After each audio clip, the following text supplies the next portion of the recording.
Okay, I think we have everyone in, and are we able to see the next slide, please?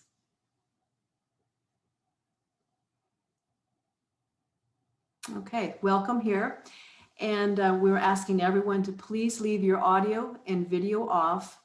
If you would like to ask a question, and we certainly welcome your questions, use the chat box.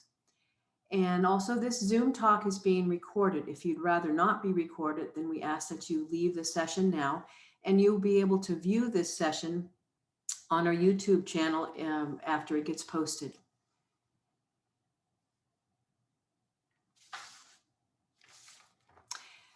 The UC Master Gardener Program of Sonoma County provides environmentally sustainable, science-based horticultural information to all of Sonoma County's home gardeners. We strive for diversity and inclusion in all aspects of our organization. So remember, if you don't want to be recorded, you need to leave the session now. And the next slide. So we will be linking a PDF to this session so that all of the information that we provide and all the resources will be available to you. For folks with iPads or tablets, the link to the PDF can be opened and you can download the PDF. The contents of the chat box will be available if you click on the contents when the video is posted. And you can also visit our Sonoma County Master Gardener website, which is listed on this slide. I'd like to now introduce to you our panelists for today. We have with us Penny. Penny is a member of the Master Gardener class of 2014. She is the content editor for the Master Gardener website, and in addition, Penny writes 2 weekly Facebook posts on Penny's Farm and another Time to Read. Pre-COVID and hopefully post-COVID, Penny can frequently be found at the Occidental Farmers Market Master Gardener desk. Also, outside of Master Gardeners, Penny is actively involved in fire safety and reduction efforts in Occidental and West County. Also today, we have Patty. Patty learned her love of gardening growing up in Santa Rosa on her Italian grandmother's farm. Patty's love for nature, planting trees, vegetables, and flowers has been lifelong. Upon retiring from teaching, Patty completed the Master Gardener course in 2018, learning the science behind sustainable gardening, and enjoys spreading the word to the community. When not gardening, Patty loves to hike, read, and travel. We have a special guest with us today, Leslie. She's a garden sense coordinator and irrigation specialist. Leslie has lived and gardened in Sonoma County for over 25 years. She began her gardening journey in the hills above Sonoma. Now living in Pengrove, she incorporates native and water-wise plants into her landscape and grows vegetables year-round. Inspired by her Master Gardener training and with the help of a friend, Leslie installed 12 valves and a new controller for her garden 4 years ago. She now enjoys figuring out how to best modify and upgrade her original system to irrigate more effectively. Leslie has been a Master Gardener and Garden Sense consultant since 2017.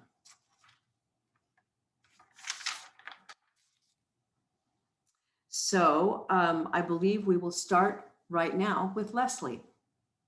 Hey, thank you very much, Karen. And welcome everybody to this lovely afternoon. I'm going to go ahead and share my screen and take the time to get it set up properly. We're going to be talking about this later. But first of all, I'm going to go ahead and get my slideshow started. Here we go. And I'm just going to lean over here because I need to switch screens. There we go. Okay. So it looks like everybody can see my proper screen, and I have some of my own screen here to help me with some of my notes. So like everybody else, I'm wondering what has happened to our rainy season. I'm someone who loves rain, and we kept having promised rain and then it would disappear. So now we're really in dire straits here. So today I'm going to be talking about how to save water in our landscapes. There's plenty of information out there from Sonoma Water, City of Santa Rosa, and other cities about ways to save water in your home and so on. I'm specifically going to focus on landscape. Here are my topics for today. I'm going to start with a description of our Garden Sense program, for which I'm the current coordinator. After that, I'll talk about our basic climate and how it is changing due to climate change, and give an update of the current drought, including information from last night. This will lead into ways we can modify our irrigation habits in response to the current and future droughts, which are sure to come. So Garden Sense. Garden Sense began in 2013 as a partnership between Sonoma County's master gardeners and our water agency, Sonoma Water, as a way to help residents who replace their lawns with low water use plants and appropriate irrigation. So Sonoma Water was really pushing to have, particularly with the last drought, for folks to remove their lawns, but residents were having trouble deciding what to replace that lawn with. And so master gardeners reached out to Sonoma Water and they formed this partnership where we talk about both irrigation and plants. Now, beyond lawn removal, we've expanded our focus to broader plant-related help, always focused on low and very low water plants. And we also continue our irrigation component and take every opportunity to educate the residents we visit about water conservation and other aspects of our Master Gardener sustainability mission. Garden Sense is a unique Master Gardener program as we go to you. In partners, we visit homes and advise and educate residents on various aspects of conserving water in the landscape. Now, this photo was clearly taken before COVID. And after being shut down for some time last year, we've returned to visiting homeowners with proper precautions, including masks and social distancing. And we also offer virtual visits. And you can see here on the slide the topics that we talk about. We have the lawn removal there and the conversion of spray to drip that's related to that, upgrading irrigation, climate appropriate plants, and landscape ideas and hydrozoning. And I'm going to talk a little bit about hydrozoning later. So we invite you to request a free Garden Sense visit. You will find this Garden Sense logo on the bottom left-hand side of our Master Gardener website. And when you click on the logo and follow the instructions, you'll find a page where you input relevant information so that when I receive that, I can pass that on to our consultants. And we're going to be going on a tour of our website later during this session, and we'll specifically go to the Garden Sense site. So let's turn our attention to our Mediterranean climate, which we share with a few other discrete areas of the world. It's not surprising that plants from these parts of the world do well here. You know, we're talking about the Mediterranean, the west coast of Chile, South Africa, and parts of Australia. And our Mediterranean climate is typically characterized by short, mild, rainy winters and long, warm to hot, dry summers. Rainfall varies widely from year to year, and what we think of as being abnormal in terms of droughts, floods, and wildfires are actually normal for Mediterranean climates. The dominant source of rainfall is atmospheric rivers, which come in all strengths from weak to extreme. And these have both positive and negative impacts. On the one hand, they cause most of the major flood events in our area. And at the same time, the smaller atmospheric rivers provide our main sources of water. Now, these conditions that I've described are exacerbated by climate change. And current research indicates that climate change is affecting our climate this way: that we're getting less rain in the shoulder seasons of spring and fall. And this results in a shorter wet season, a longer dry season, and higher and longer wildfire danger. We can also expect more frequent and greater extremes in floods and droughts. This has certainly been noticeable during the past few years, and right in our faces here in Sonoma County, particularly beginning with those 2017 fires. Now, this slide shows the current state of the drought as of last week. NIDIS, which is a National Integrated Drought Information System, posts this information once a week. So you can find this, and you can see the link on here. And in this slide, the deeper the red, the deeper the drought conditions.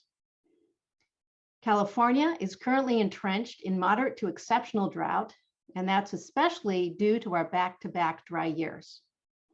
91% of California is in drought.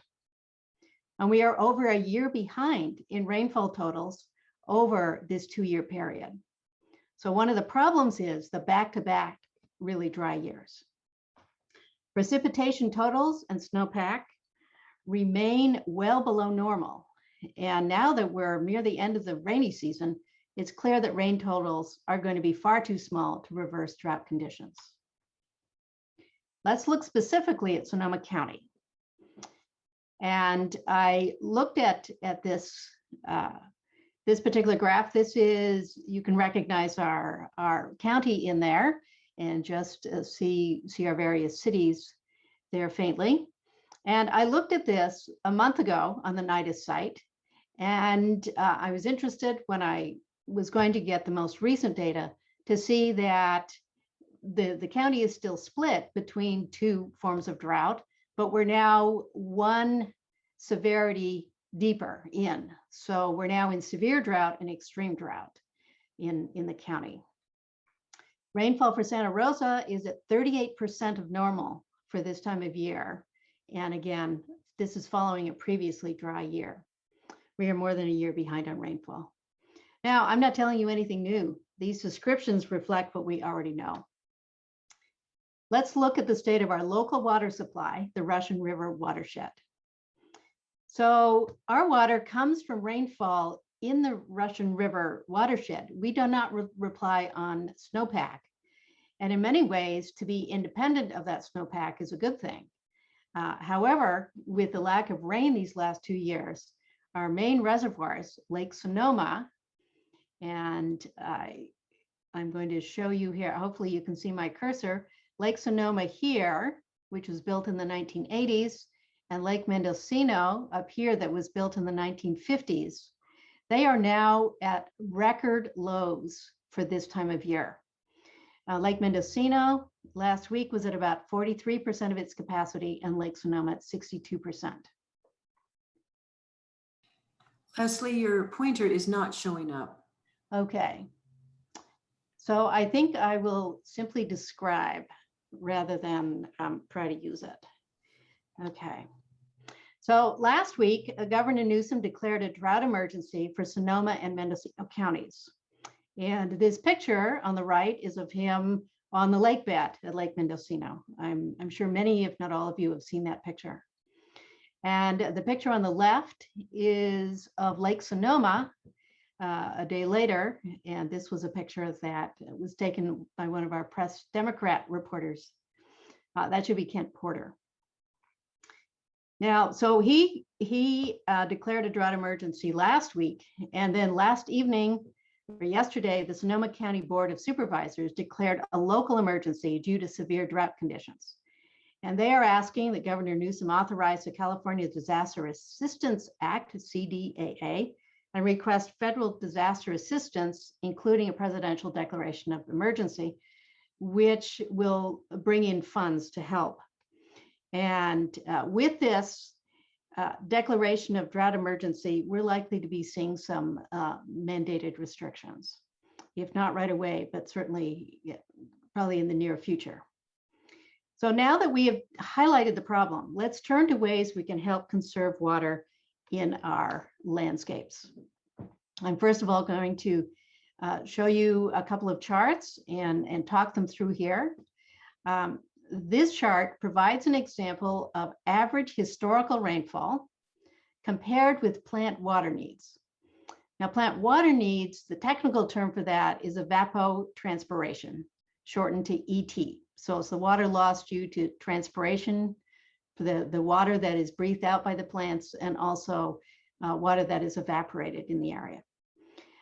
This data came from one of the official weather stations in Santa Rosa, and this data is averaged over a 15-year period, ending with 2020. Now, on the vertical axis, or the y-axis, you can see that there are inches per month, and this is inches of either rainfall or plant water needs. It functions for both of those lines. And the X or horizontal axis shows months of the year. And this chart is of the whole year. The first thing we notice is that plant water needs are just about exactly the opposite of rainfall. And that the plant water needs that are the blue line peak in July.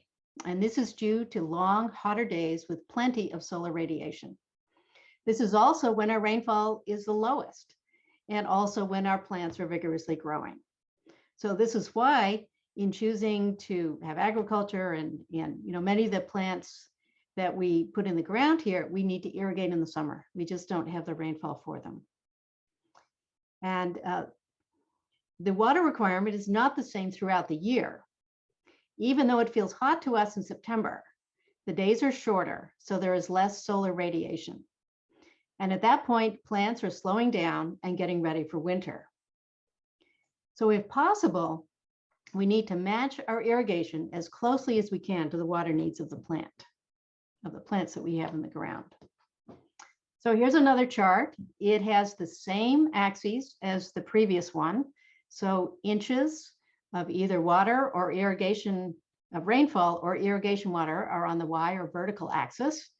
And this is a truncated, the x-axis or horizontal axis is a truncated number of months. So it's really the irrigation year from March, getting right up to November. And one sec, let me just get a drink. The gray squiggly line that you can see is basically the same as the blue line on the previous slide. So the gray line is showing what the plant water needs are. Now the red line that really looks like boxes in this case, straight lines, this represents a typical residential irrigation pattern. The yellow areas represent under irrigation, and the blue areas represent over irrigation. I've added 2 black arrows to indicate the times of the year when we tend to over irrigate. And these are good times to address, if possible, in your irrigation plans. Ideally, we want to match our irrigation as closely as we can to the gray line. And we will talk later about some tools that you can use to help you do this. So let's turn to how we can save water in our landscape, and especially under our current drought conditions. And these are likely to continue in future years, or will alternate with, not perfectly alternate, but we're going to have wet years and drought years. So this is something to consider. The first action is to reduce or remove our lawns, and along with the lawn, replace or convert the sprinklers to drip irrigation. Now, if you do this and plan to replace your lawn with low water plants, consider sheet mulching as the dry season begins, but wait until the late fall rains to install your garden. It's going to take a lot of water to get those new plants up and running. Another option is to simply enjoy your current lawn until there's not enough rainfall to sustain it. And then you can sheet mulch it. You can also simply allow your lawn to go brown over the dry season and enjoy it in the winter. I live on a country property, and my husband is still mowing the lawn at least a few more times, and then we just let it go brown the rest of the year. Be sure to switch to low water and very low water plants as much as you can when you're ready to plant in the fall. We're coming into vegetable gardening season. And last year, many people turned to growing their own food during the pandemic. And that was really exciting for those of us in master gardeners. And I couldn't find canning lids for the life of me, and still can't, with that real move to growing your own food. However, under our current conditions, consider damping down your enthusiasm a bit and grow fewer summer vegetables because they have high water needs. Anticipate and grow just enough for your needs. This is also a good year to experiment with using less water for your vegetables. Another action is to take advantage of the winter rains and focus on winter vegetables. And it took me many years to start growing winter vegetables. I think I just started 4 or 5 years ago. And you know what? It's so easy. This photo is from earlier in the season when I put in my broccoli and beets were in. That's about all my husband will eat. And they're now huge, and the last of them are maturing right now. And we're here in April. Our food gardening specialists have many recommendations to help you, available on our website, and we'll show you that in our tour. In the vegetable garden, as well as on the rest of your landscape, add compost and mulch to both develop your soil and to keep the little moisture that we have in. When we're considering how to reduce water use in our landscapes, it's easy to neglect trees, especially if they're hooked into the rest of our irrigation system. If you have a tree in the middle of your lawn and you decide to let your lawn go brown, your tree may be in trouble. There are many reasons to take care of your trees, and they're listed here. Water your trees separately if you can. If you use a single valve to water a tree with inline drip, you need to have at least 20 feet of that 1/2-inch inline drip if you've got this on a valve system. So in comparison, this is an olive tree in my front yard, and the tubing there is about 18 feet long, to give you a sense of size. And you'll see on the slide, I've used the word hydrozone, and I'm going to talk about what hydrozones are on the next slide. Hydro refers to water, while zone means an area or grouping with similar characteristics. So hydrozoning means grouping plants with similar water needs together. And this is one of the key strategies for reducing water use in your landscape. There are a few examples on this slide, and 2 really big contrasts are containers in one zone. They require short run times on a daily basis, while trees put on another zone require infrequent but deeper watering. And I've also got vegetables and perennials and shrubs on here. Now, each of these hydrozones includes the source of water and all the associated irrigation. For example, one valve or hose bib. Hose bib is the technical name for an outdoor faucet or an outdoor tap. And so it's that plus all the drip tubing coming from that valve or hose bib. So on my property, I have 12 hydrozones, all of which are included here as examples. You should separate your higher water use plants from those with very low or low water needs. You need to water the whole line to the same level of the thirstiest plant. So if you've put a really thirsty plant on a irrigation line that has a lot of low water plants, you still need to water to that really thirsty plant, unfortunately. So that's why we recommend hydrozones. If you've got, and you will have microclimates on your in your garden, such as shade or full sun, and they also require separate zones. So that's why I have the 12 hydrozones. Also geography around the house. Now, if you've been using spray sprinklers or soaker hose, consider switching to drip. In my own irrigation journey, I started with soaker hose 25 years ago, moved to laser cut tubing, point source emitters and bubblers, and I'm now using inline drip for almost everything. And I'm using both 1/4 inch and 1/2 inch inline drip. You may be ready to install valves in a controller or to add hose bib assemblies. Consider installing a smart controller or adding accessories to make it a bit smarter if you're ready for the smart controller.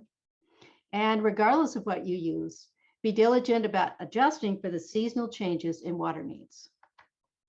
Now, this slide is a good one to take a photo of with your phone if you have it handy, because this shows our current seasonal adjustments.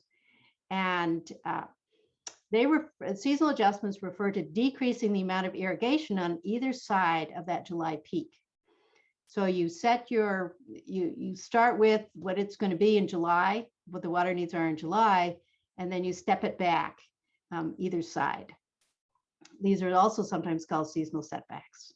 So you can adjust your system on a monthly basis. For some controllers, you input these adjustments, and you can do the same manually with your hose bib timers, just by simply using these percentages. Add it to your calendar for the first of every month. Another useful tool is Water Smart Yard, which is a weekly service of the city of Santa Rosa. It's helpful in all parts of Sonoma County, particularly as a starting point. We'd probably use slightly shorter run times down here in the Petaluma Pengrove area and higher up in Cloverdale, Healdsburg, but this gives you the starting point. I've circled the watering requirement for low water plants on drip. And note, the city of Santa Rosa puts these recommendations up once a week. So it was last updated last week. And it's really reflecting the fact that our shoulder seasons do not have as much water, because the watering index or the watering percentage of July is at 84%. And in previous years, it would have been a lower percentage. You can see, besides the low water plants on drip require 24 minutes per week, even moderate water plants require double that. So there's a big difference in these water needs, plant water needs. And grass is, turf recommendations are also listed there. And you can see they require a lot of water per week, and differing, and basically every second day. Here at this point in the year, we can water our low water plants once a week. Probably we'll go to twice a week later in the year, later in the summer when it gets hot. The low and moderate water plants are based on another tool called WCALS, which classifies plants by their water needs. And there's a link to more information about what WCALS is, what it stands for, and how you can use it on the reference document that will be available later. Let's talk about a couple of other aspects of our irrigation. Keep your irrigation system well maintained.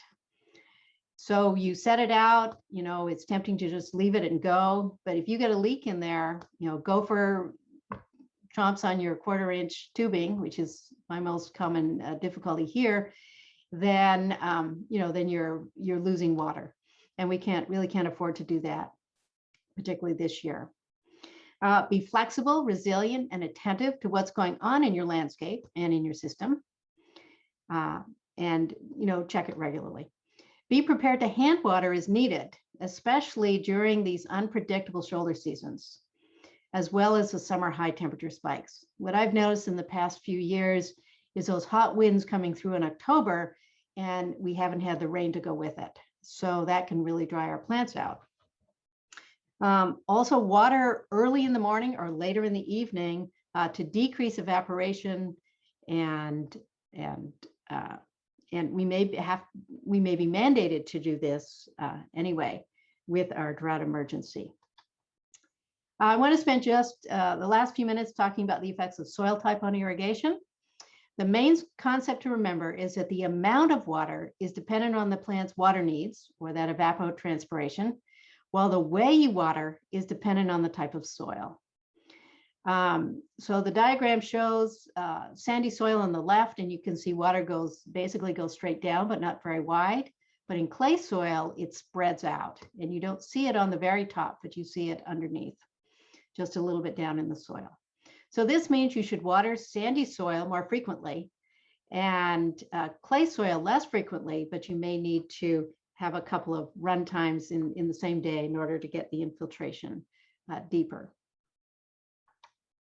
Regardless of your planning and your programming, it's a good idea to actually find out what's going on, whether your water is getting down to where you want it to be.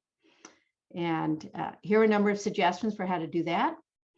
particularly in beds where your plants are small and the roots aren't very deep. Your finger is a very effective tool to find out how moist the soil is. You can also use a screwdriver. When soil changes from wet to dry, you can feel the change in consistency in the screwdriver. It goes down very easily through wet soil, and then there's more resistance with dry. No matter what you do here, you should do this, wait for the water to infiltrate, say about 24 to 48 hours. Now, if you're really keen, you can use a soil probe or a thin trowel to actually take a sample and see where the moist soil is. So in summary, we're in drought. Make modifications to what you're growing in your landscape. Switch to low water plants, and also to how you're watering those plants in order to help us conserve water. Maintain and be attentive to your irrigation system. Emulate plant water needs in your water scheduling using controllers, hose bib assemblies, and Water Smart Yard, which are all useful tools to help you with this. A brief word, there's going to be a resource document associated with this talk and the other items and questions and so on from this session. In my part of that resource document, I've given you a link to a YouTube irrigation video that we had in October. It's an hour and a half about the nuts and bolts of drip irrigation. So if I piqued your interest in wanting to do that, that really gives you some really good how-tos to do that and explanations. There are other resources on irrigation, a number of resources on low water plants and other saving methods like gray water and rain capture. And these resources are given both online resources as well as the Sonoma County Library resources, so books. And I've gone ahead and included the call numbers in there. So it should be easy peasy to go ahead and find those. And that ends my talk. And so I'm going to go ahead and stop sharing my screen and back to the rest of the group. Thank you, Leslie. That was fascinating. And everyone, please remember, all of these resources will be available for you in PDF form if you view the program presentation on our YouTube channel and also in the chat box right now. So now we're going to utilize the knowledge from our panelists and answer questions. We have some pre-submitted questions, and we also encourage everyone listening to please submit your questions on the chat room, and we'll do what we can to answer those for you. To start out, we have a question about Chinese tree bark peeling in large pieces along the trunk and some seeping. And I believe one of our panelists, who would like to take that? Penny, you need to unmute, please. There you go. About that, I will. Neither of us have these trees, so we don't have any firsthand experience, so we had to look them up. From what we understand, some of these trees do actually have peeling bark, but the bigger concern in this question was the area where the bark is seeping, or something is seeping out of the trunk of the tree. And that actually could be a bacterial or I think it was fungus. Fungus disease. Yeah, fungus disease. And we're going to give you some links in the chat that will help you with that. Is that person It's not here? something you should ignore. Patty? Is that person here today? I don't see Ginny on the list. Okay, because with some more, if we could ask some questions about the tree, we could perhaps. I know, I was hoping to. But I don't think that person's here. And yeah, it's not a question of general interest, so it's better just to put the links into the chat and into the resource list. Okay. Okay, we have a question from Jean, wants to know, do you think foliar feeding is effective, specifically liquid kelp? I could talk about that one a little bit. Yeah, I think kelp can be very beneficial, but it's expensive, and I'm not sure how sustainable it really is. I think we all know that the kelp forests right now are really suffering. I think also there was a question about comfrey with that one. Yes. And I do have comfrey growing in my garden, and I do use it as a fertilizer. There does seem to be some research that supports that it is a well-balanced, it has all three of the ingredients for a good fertilizer in it. It is a little tricky to make the tea, but there's lots of information on that on the internet if you're interested in making the tea. I've made it once and I've just recently started to use it, so I can't really verify how well it works, but I know it's very popular in Britain, and there seems to be quite a bit of support for it. So I encourage trying it. And I think foliar feeding can be beneficial because what doesn't get absorbed by the leaves is going to fall down into the soil. So it should be beneficial in that respect. But also remember, compost is your best bet. Do you have to ferment the tea when you're making it, or is it? Yes, and it smells really bad. That's one of the downsizes. Okay, I had wondered because there was some other kind of tea that I was going to make one time, and I said, no, I'm not doing this. Yeah, it's a beautiful plant in the garden though too. Yeah. So, you know, and the bees love it. Yes. So I think it can be beneficial in more ways than one. Yes. Okay, we have a question from Anne. She has clay soil and she's looking for a ground cover that will grow well in her clay soil. Oh, I will talk about that. I have clay soil and I have ground covers. What's here? There are some things that have just popped up naturally in my soil that I'm going to start with. One of those is Dichondra. You know, if you need something very flat and which will self-propagate, it actually works rather well. Another is Yerba Buena. It's just a nice smelling herb. I don't know where it came from, but it works fairly well as a ground cover and continues from one year to the next. Another one that I love that I've started from seeds is California poppies because they're just so gorgeous. And then another one that came naturally with the property is the native yarrow. It's the white flowered, low to the ground one, and you can actually walk on it and it doesn't hurt it. Yeah, it slight can... tripping hazard if you're not careful, but so it depends on where it is. But if you're looking for a low ground cover, it works.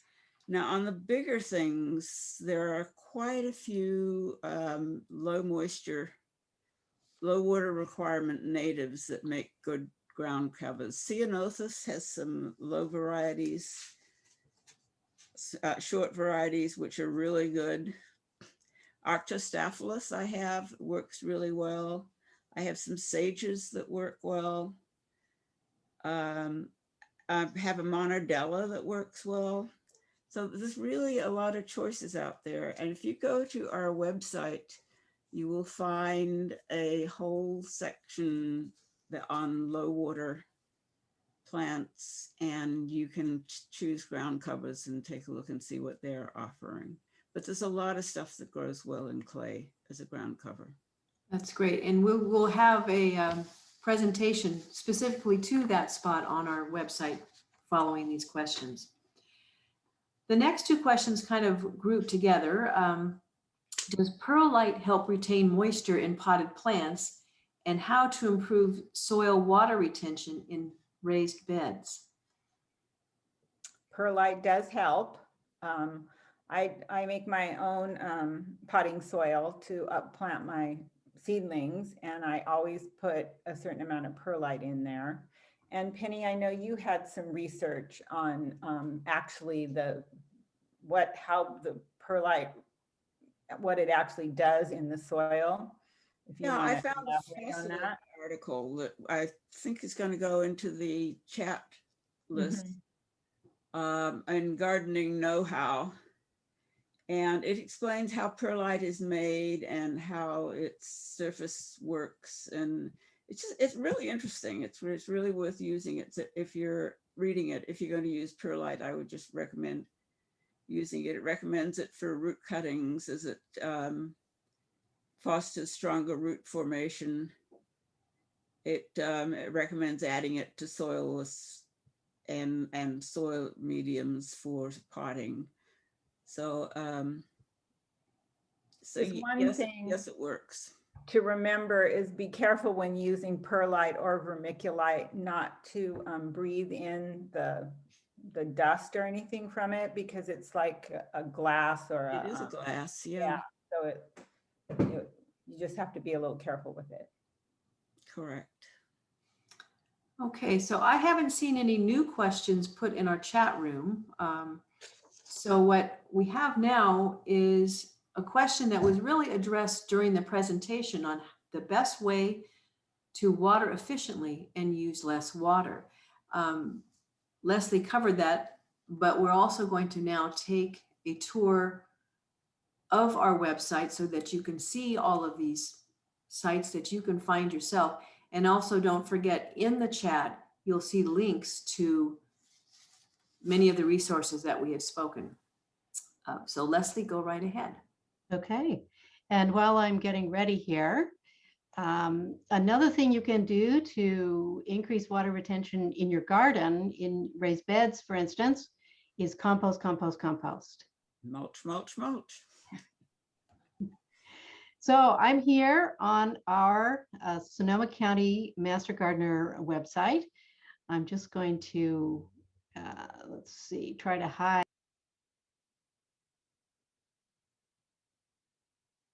You just lost your volume. And there we go. So yes, I clicked on the wrong thing. Thank you very much. Okay, so I have my cheat sheet about what I want to show you today. So an easy way to get to this site, you can write down what this, and we've been putting up the link to our website address up here. But if you simply Google Sonoma County Master Gardeners, then you'll get here. And so this is the front page. And you can see we're right in getting ready to work on the sudden oak death blitz. That's right there in the top. And there's information about the drought. And let's go down. I'm going to start with Garden Sense. And so you see, you really need to scroll down and until you see our logo. If you click on this, it takes you to our Garden Sense page. And before I go and show you how to request a consultation, I want to show that there are a number of publications that we have here, all related to both low water plants and also irrigation. So let me go back up the top here, click on how to request a Garden Sense consultation. There's the option of phoning us too, but if we really recommend that you email, that way I can get the information both faster, and because there won't be somebody on the other end of the line, you'll be leaving a voicemail message.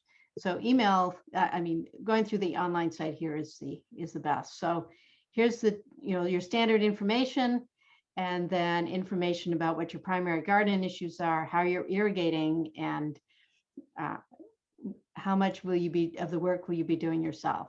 So that's all Garden Sense. And once you fill that out, I get an alert with all of that information and put you into our database.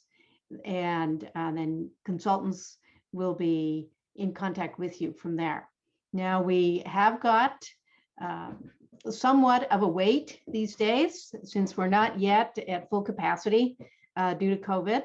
More and more consultants are coming back online and getting out there. And so I just wanted to give you a heads up about that. Okay, so that's Garden Sense. I also talked about food gardening and food gardening with less water. So you can get to food gardening articles here, but you can also get to food gardening with less water through this drop-down menu. And there's an article about this, and there's a video about it. And then there are a whole bunch of publications that you can use that will help you be as water conserving as possible in your food garden. Okay, that's food gardening. There's another, while we're here, let's take a look at garden tips. So we're currently in April. You can see these come out monthly. And so here are some of our April tips of what you can be doing now and should be doing now. And you can look at this at your leisure, but it includes, information about our last frost date, about irrigation, about weeds, all kinds of things you can be doing in your garden at this time of the year. Another good resource, there are tons of good resources on here, but the ones we're highlighting today, there are a number that I listed on the resource document. And then there's some others that I want to make sure to show you. One of those is the recommended plants for Sonoma County. And our plant geeks in our master gardeners here, specifically in Sonoma County, went, okay, what plants do well here? And let's make it specific for Sonoma County. And so we have the overall list called All Recommended Plants for Sonoma County. And then there are other lists that have been derived from those, such as the superstars, the absolute best plants for Sonoma County that our master gardeners have found. Native plants, those avoided by deer, plants to conserve water, et cetera, and including the plants recommended by Garden Sense. So let's look at the big list. And just to show you how this sets up, here, look carefully at all of this information. Here on the top, you can see the star means Sonoma superstars, their size, all these, the index for all of the information that we provide. So let's see if we can go down to ground covers. Close your eyes if this gives you nausea, and I'll tell you when we get to ground covers. You can see there are those of you, okay, I'm at ground covers. And you can see there are a number of ones that Penny already mentioned, such as the ceanothus and some other, some other natives like the Arctostaphylos. There's Diamondia, which is a favorite for us in Garden Sense to recommend as a lawn substitute. So you can see that there are a lot of plants here in ground covers. And so over here, you've got the sizes and you've got other characteristics of those plants, including the and for native, for example. Okay, so that's recommended plants. And the other place I want to take you is the eco-friendly garden tour. So I'm going to come back to the homepage and see if we have a link here. And by the way, upcoming events are shown here, and you can see we're right on there, the Ask a Master Gardener, that we're here. So May 15th, here we go. On May 15th, the Eco-Friendly Garden Tour opens. And this year, they're all videos, just as they were last year. The Sonoma Marin Saving Water Partnership had somewhat of a budget that they were able to hire a videographer to go and get and take videos at each of the gardens. And there is also a webinar on the same day that it opens. And so I'm going to take you to both of these. I'm going to click on this and see where it takes me. Okay. So this is within our Master Gardeners. All of the registration, though, is at the Sonoma Marin SavingWaterPartnership.org. So this tells you more about it, and that tells you about the tour itself. And when you go here, this tells you more about the tour. And if you want to go to the webinar, and there will be 3 great speakers at that webinar. Saxon Holt, who had a new, he's a photographer, wonderful photographer here in the North Bay area, and well known. He just came out with a book with another author here early in 2021, and he will be at this webinar along with Carrie Reed, who has been instrumental in the WUCALs, which is about the classification of water needs for plants. And our own Mimi Enright, Master Gardener Coordinator, will be talking about some Firewise gardening. And that is a separate registration from the actual video tours. So let me just click on this to see what it looks like. And all of these are free. And it looks like you can go ahead and sign up right now. And so I think that is, was there anything else that, I'm going to go back to the main page. Panelists, fellow Master Gardeners, is there anything else you'd like me to show people while I'm here? I think that people will have fun exploring that on their own. And we do have some new questions that have come up that we'd like to address. And certainly if you have any questions about the website, you can put that in the chat also, and we'll look at that. So I'll go ahead and stop sharing. There we Okay. go. Okay. So one of the first questions that we have is, can you recommend the best mulch type for veggie beds? I've read that burlap over newspaper is a good mulch. I haven't tried that particular one. Whoa. I mean, that would make a sheet mulch. So if you want to kill the weeds, Yeah. that would be good. But if you're just trying to mulch around plants, I don't know. It seems a little could be a little awkward in your beds. The one thing you can use burlap for that I've had success with is when you're trying to grow seeds that are hard to get started, especially when the weather is warm, like carrots, for example. If you put burlap over it until the carrots sprout, it's really helpful. And then as soon as they sprout, you just take the burlap off. But it's not really a mulch. No. I think that any of the I mean, you can always make your own, but of course, most of us don't have the facilities for that. So I would just go to any of your landscape supply places here and get the Omri mulch for vegetables. They'll advertise that particular Or use one. compost. Yeah. Compost would That's be what I nice. meant, compost, yeah. Yeah. I'm sorry. Yeah, I use compost as both a to feed the plants and as a mulch. And it Yeah, works I great. use compost for everything. Yeah. I Okay, agree. I'm sorry, I misspoke there. we have another question. This is from Annie. What fertilizer or soil amendments do you use for planting peppers? Compost. Compost. Yeah, compost. Okay. Here's a question. For those of us who have used leaves and wood chips as mulch, what is recommended in view of the Firewise gardening? Ooh, I use a lot of wood chips. It's a tough subject. The fire department used to say it was absolutely fine, and this last few months last year, they're saying, well, they don't really like it so much.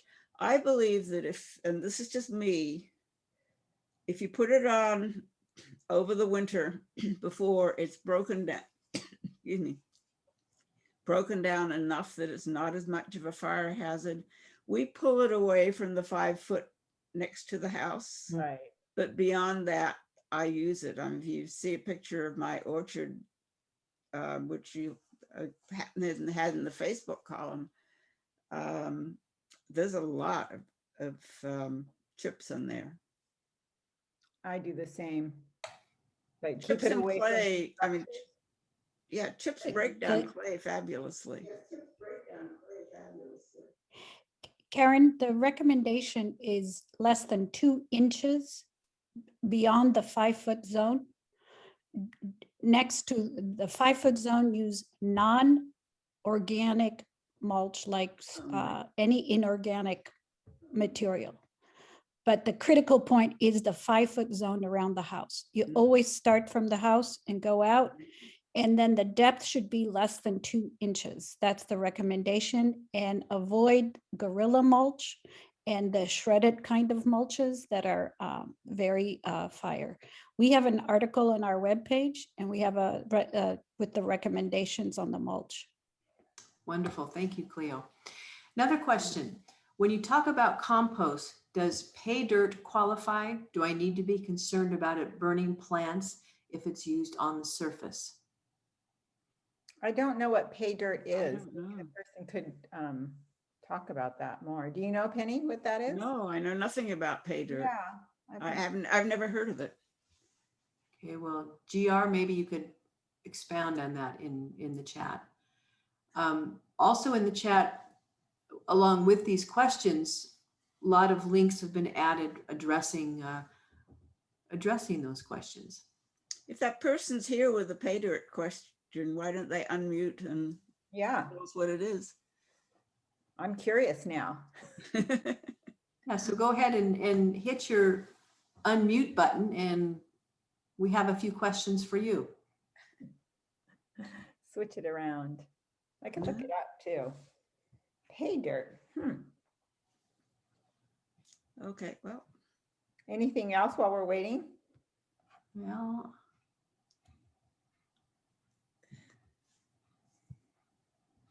Oh, there's a link in the chat about pay dirt. oh, from Because it's a unique blend of chicken manure, redwood sawdust, peat moss, and mushroom compost. Wow. Sounds expensive. sounds Looks good. like it would work wonderfully, except for the peat moss, you know, it's not sustainable and we shouldn't use peat moss. Exactly. But it sounds, other than that, like it would be a marvelous compost. I'm going to check it out some more after our. My compost has lots of chicken manure in it.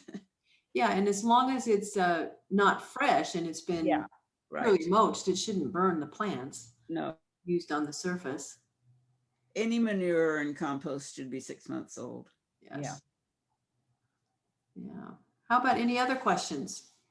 Or tell me what's happening in your garden now.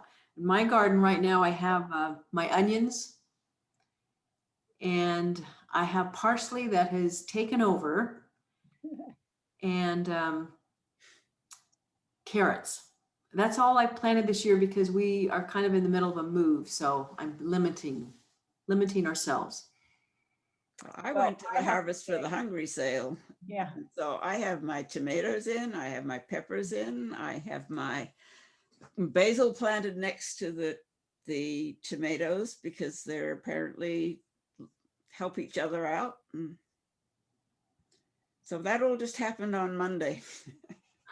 Yeah, well, I had a frost here at my house just the night before last, and it really wreaked havoc on all the things I planted. So I'm a little upset, to say the I least. think so. I'll get over it, I guess. Yeah. Here's a new question. Any recommendations for protecting soft fruits from spotted wing Drosophila? Drosophila? Specifically cherries, raspberries, and blackberries.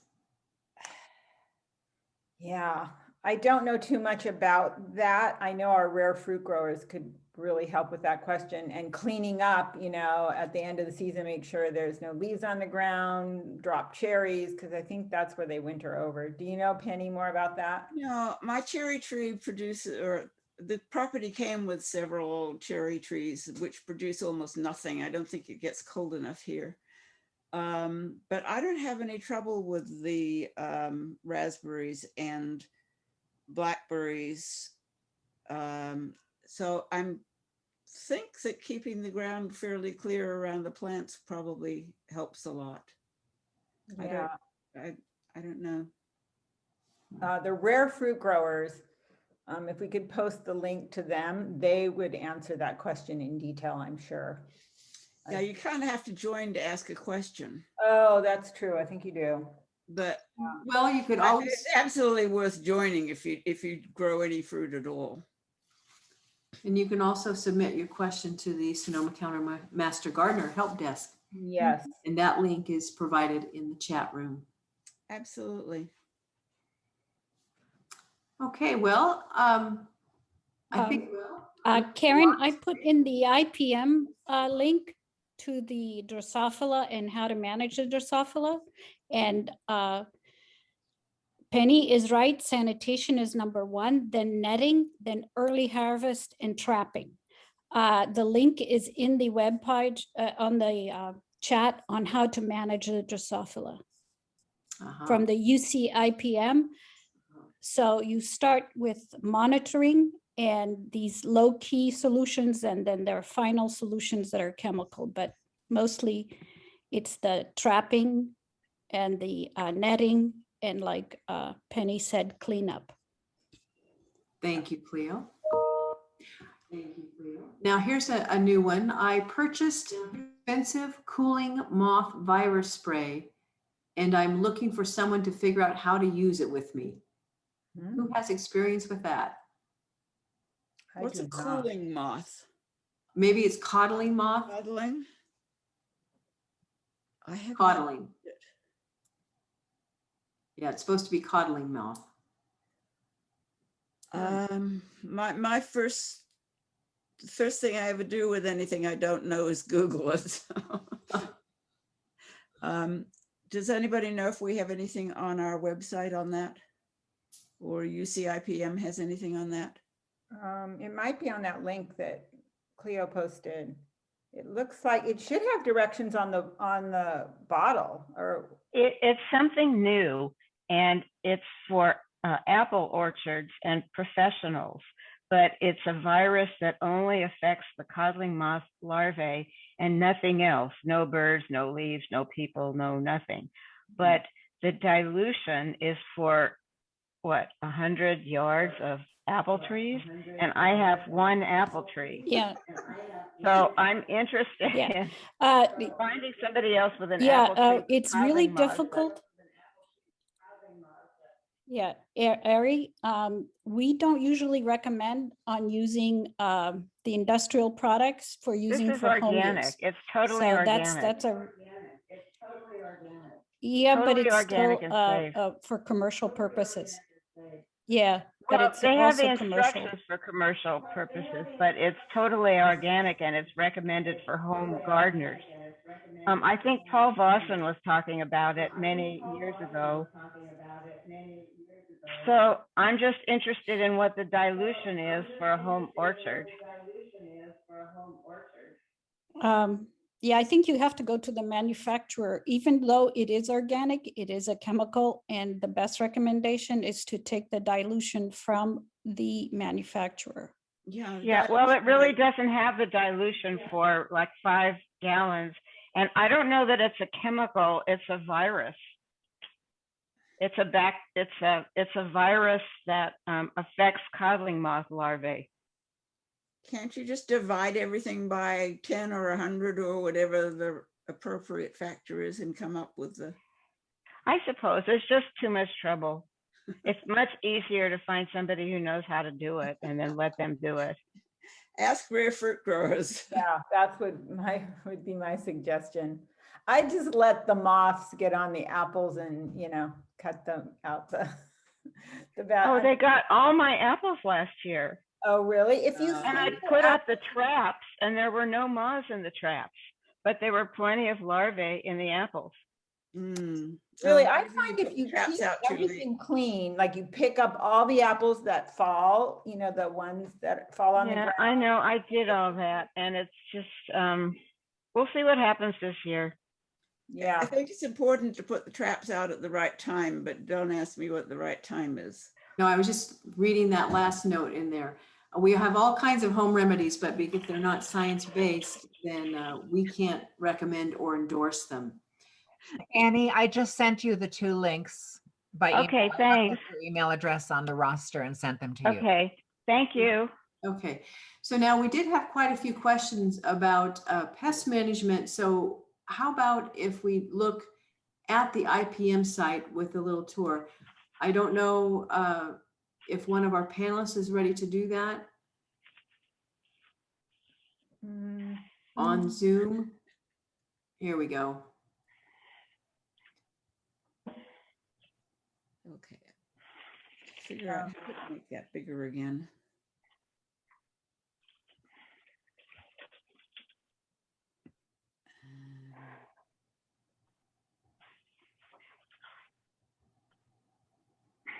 So do you want a tour through it? What would you like to do? I think if we could just show people where specifically they need to start, and maybe look at one item that might be helpful.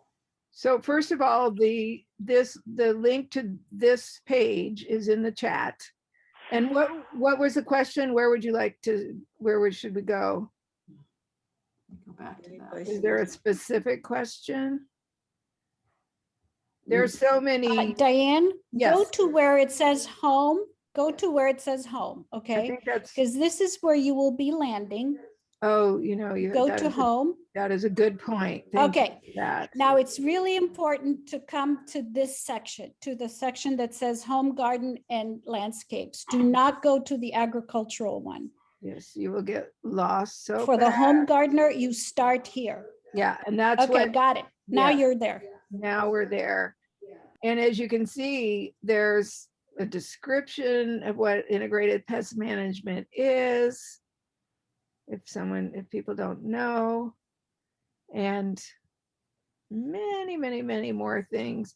And my favorite part is this, the search. So if you're looking for something specific, search up here, and chances are really good that it will show up. Did someone have a specific question you'd like to ask? I don't see one now in the chat, no. Maybe Yeah. just type in something like aphids just to show, Yeah, let's do that. something that aphids, we all have them, especially right now. Let's see, aphids. There we go, see? There we go, see?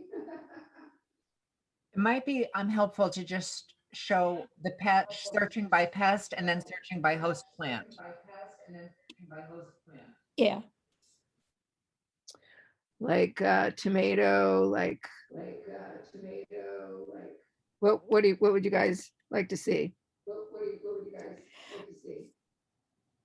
If you go back to a few things. Yeah. Now go here where it says in the middle column, where you see where it says household pests, and you can search by pests that sting, bite, or injure. And then, for example, these are the main pests here. Go on ants for a second, up there on top. Okay, and you get here all the information on ants with videos. And what you want is what they call the pest note. Go to common. It's really hard to do it when someone else I is. know, I'm looking for what you're looking at, this common. Look under ants for household right there. Oh, right there. I mean, under, sorry. You meant Yeah, gardens. This is the didn't you? pest note. I'm sorry. Yeah, yeah. We have a question about rust on Cape mallow. We could do that maybe. Okay. Yes, we could. Yeah, Rust is a tough one. I have rust on my garlic. That's I'm pretty just gonna put common. it up here, in Cape mallow. Was that the question? Mhm. Let's see what happens. It probably won't have it specifically for Cape mallow. It might not, but it should show some other articles. Oh, it's challenging. It doesn't want to do it. Okay, let's just put in rest and see what happens, okay? And it could be my internet because I have a whole bunch of pages open. I think it's my internet. If someone else Eartha, are you there? Would you like to share yours instead and see if you have better, I can stop sharing. I don't know if you have the UCIPM site close at hand. This is Leslie. I have mine close at hand. Okay, so you go ahead and start sharing. Yeah, Okay. too many windows open. It's totally wigged out my computer. Okay. And if you could confirm that we're looking at home garden, turf, and landscape pests, right? Yes. Yes. Okay. So the way I use this is I often will go with common plant pests. And if we're looking for rust, we could go down here to plant diseases. And I'm a little rusty on this. So Cleo, you may have to add in here. We're on Cape Mallow, right? Mm-hmm. So that would be trees and shrubs. Oh, diseases of ornamental trees and shrubs. Okay, so let's see if we can find rust. This is by tree. Oh, Cape Mallow. Yeah. And I don't see Cape Mallow on there. Let's see. A list I of all usually plant go by diseases. the disease first. Yeah, I'm wondering why Yeah, I couldn't get You to could just do it on the search. Okay, Yeah, so go up here and just go for just rust. do rust. Yeah. Go for rust or bust. It's thinking.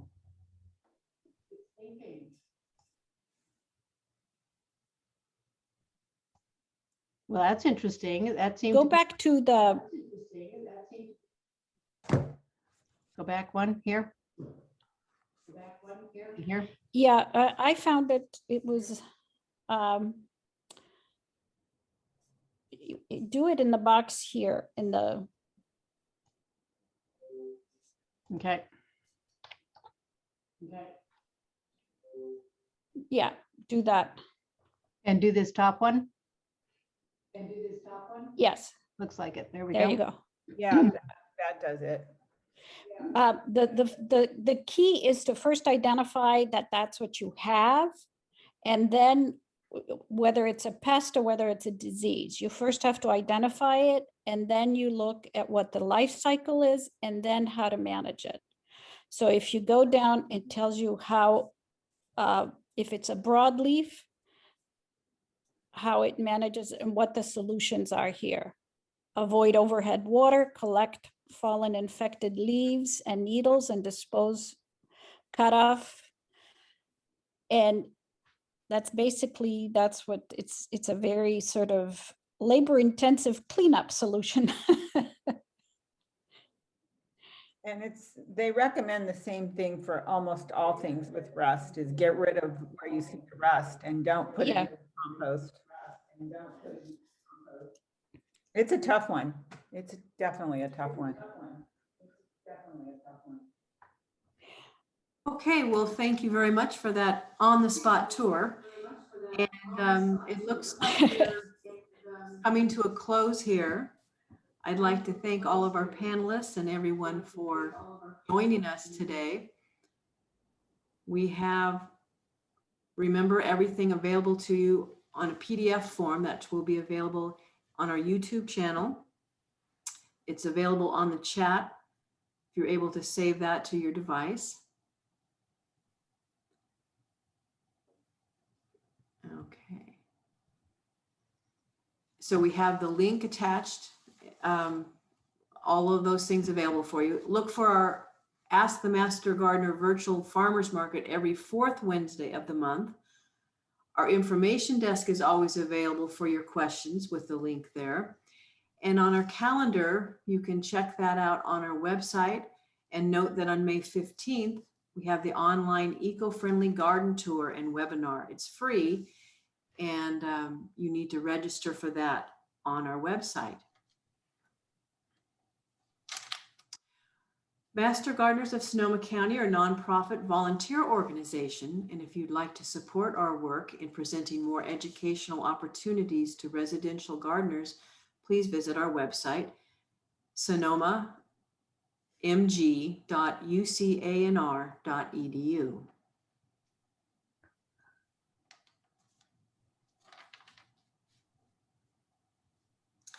Again, thank you for visiting us this afternoon. Be sure to see us on our Facebook page, and we're also on Instagram and YouTube. Thank you.